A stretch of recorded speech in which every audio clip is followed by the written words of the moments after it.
Welcome to today's cooking tutorial. Today, we'll be making a delicious one-pot steak and potatoes dish, complete with a step-by-step recipe. Let's get started. First, preheat your oven to 400 degrees. You will need 4 ribeye steaks and 6 to 8 medium russet potatoes for this recipe. Make sure to clean and season the steaks with your preferred steak seasoning or seasonings. Place the steaks in a pan and season.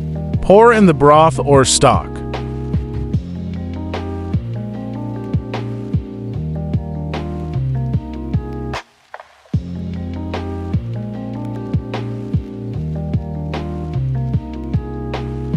Add the potatoes and cover with a lid or foil.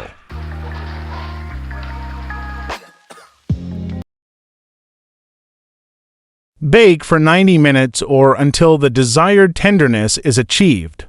To serve, place the cooked steak and potatoes on a large plate and drizzle with any remaining broth or stock. Enjoy your delicious steak and potatoes meal with friends and family.